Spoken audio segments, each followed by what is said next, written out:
5e journée de course au Rallye du Maroc 2014, une spéciale de montagne longue, rocailleuse, parfois étroite, très technique et usante pour les pneus. Certaines pistes ont été endommagées par la pluie des derniers jours et nécessitent quelques consolidations avant le passage des concurrents.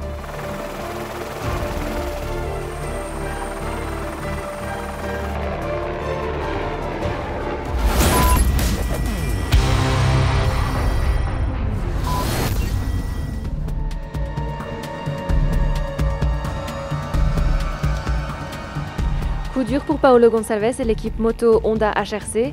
Paolo, victime d'une mauvaise chute, est évacué vers l'aéroport de Ouarzazate et Honda perd tout espoir de victoire au rallye et au championnat du monde. Mais Gonçalves s'en sort avec une côte cassée et espère être d'attaque pour le Dakar dès janvier. Helder Rodriguez est très affecté par la chute de son coéquipier mais décroche tout de même une belle 3e place de la spéciale à 3 minutes 07 du temps scratch.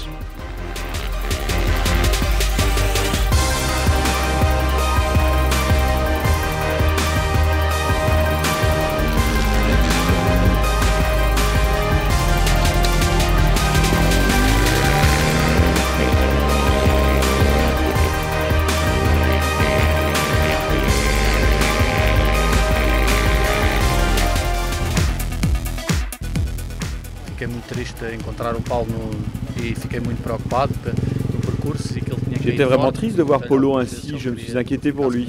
Je lui ai demandé s'il voulait que je reste. Il m'a dit que non. J'ai donc continué ma route. C'est important de continuer la course pour notre équipe. Il reste une journée, on essaiera de faire de notre mieux pour rester devant. Je suis content que ça ne soit pas trop grave pour Paulo. Tout va bien et on continue la course demain.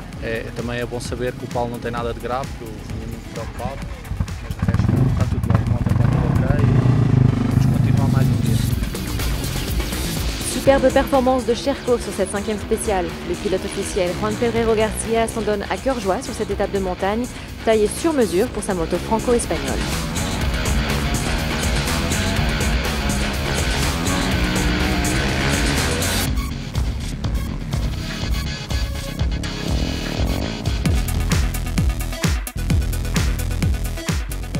J'avais repéré cette étape, j'étais certain qu'on pourrait y réussir une performance. Quand le terrain est mou, on ne peut pas faire grand-chose car la moto manque de vitesse. Je suis content de la journée. J'ai dû prendre quelques risques, je me suis perdu et j'ai laissé 2-3 minutes dans l'aventure, mais j'ai bien récupéré la chose par la suite.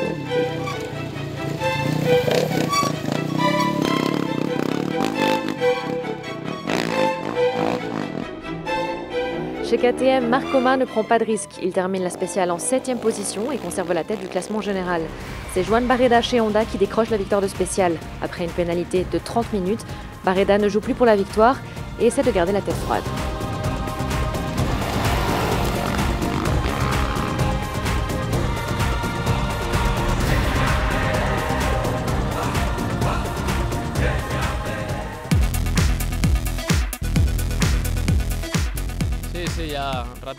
Dès les premiers kilomètres, on se rend compte que c'est une de ces journées où il faut essayer de passer à travers les gouttes et de ne pas faire trop de dégâts.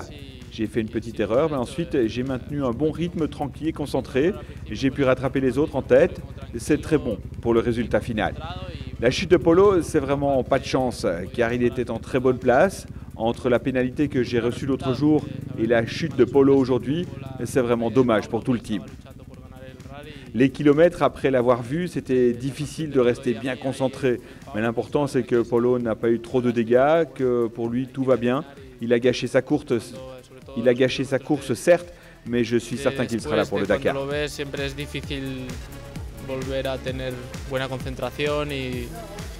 Pero así es, hay que al final Pablo tampoco tiene daños mayores, es una caída y solo le fastidiará la carrera y seguro que estará a tope para el Dakar.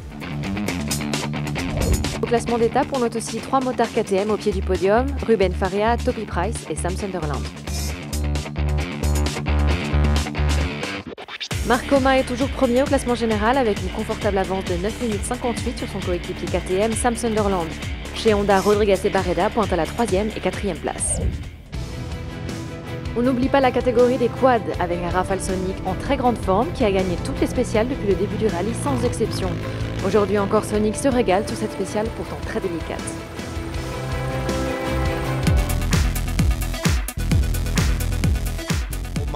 La montagne, c'est mon terrain favori. Si j'avais eu des pneus plus adhérents, j'aurais pu gagner encore quelques minutes. Mais je me suis vraiment bien amusé, c'était une excellente étape. Cette année, le rallye du Maroc donne sa chance à 4 jeunes pousses, étudiants en deuxième année de BTS mécanique au Garac à Argenteuil. Ils viennent se frotter aux exigences du rallye raid grâce à NPO, organisateur de l'épreuve, et à l'équipe d'assistance Nomad Racing. Une expérience de terrain inestimable pour ces jeunes passionnés. Ouais, c'est complètement exceptionnel, surtout dans le cadre qu'on est. Donc voilà, il faut vraiment se concentrer sur ce qu'ils font, parce que on leur a quand même expliqué qu'il y avait la vie des pilotes qui était en jeu, et puis sortir du pays, les sortir du cadre de l'école et les emmener dans des paysages comme ça, c'est magique quoi, pour eux. Chaque étudiant travaille sous la supervision d'un mécano expérimenté de Nomad Racing.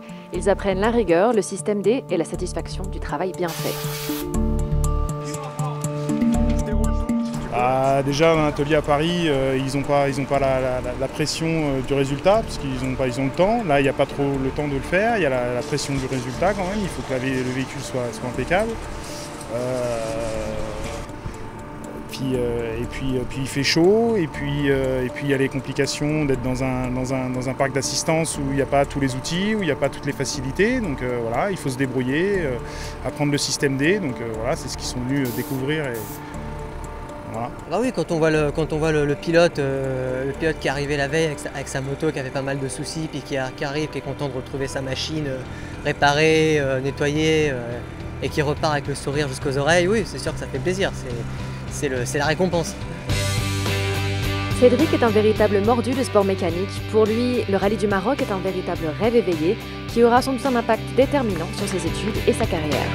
Mon plus grand rêve, c'est de travailler dans les motocross, dans les sports extrêmes, dans les sports de mécanique.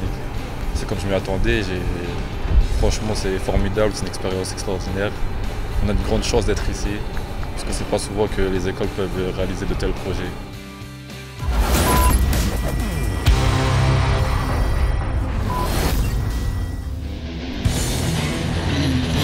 Chez les autos, on retrouve Peter Van Merkstern Jr., le jeune pilote hollandais qui avait fait 4 tonneaux dans la 3e étape. Sa Mini est remise sur pied et Peter prend pleinement conscience des exigences du rallye raid.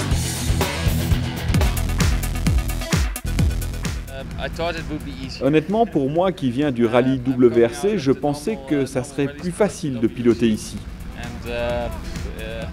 Mais au final, j'avais un peu sous-estimé la chose. Je trouve le Maroc très difficile. Déception pour Bernard Ten Brink sur Toyota, le Hollandais finit l'étape avec 3 freins sur 4 et perd 2 places au classement général.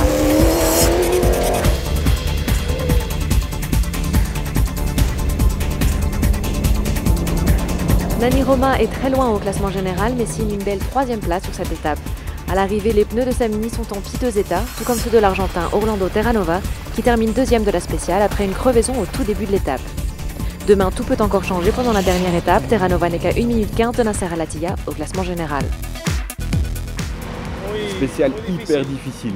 Regarde dans quel état sont les pneus de la voiture.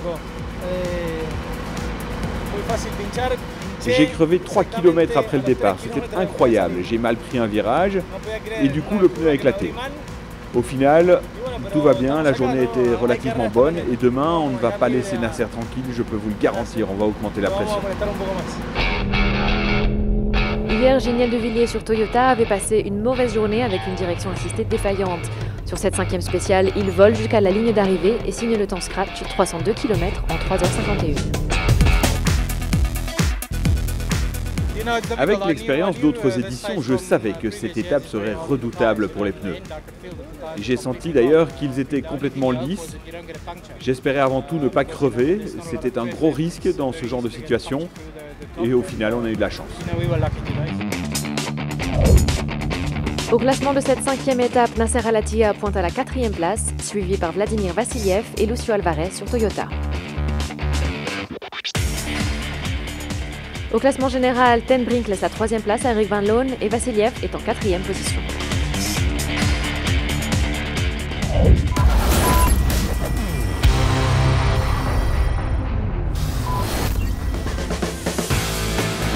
Iveco Pecco règne toujours en maître sur la compétition camion. Aujourd'hui, Hans Stacey gagne la spéciale et son coéquipier Gérard de Rooij est en tête au classement général. Mais pour les Hollandais, l'enjeu va bien au-delà du rallye du Maroc. La compétition n'est pas encore énorme ici. On est surtout là pour tester. C'est une excellente préparation pour le Dakar. On fait des changements tous les soirs pour trouver les meilleures configurations possibles. On observe notre niveau au classement par rapport aux autres. C'est un bon niveau pour le moment.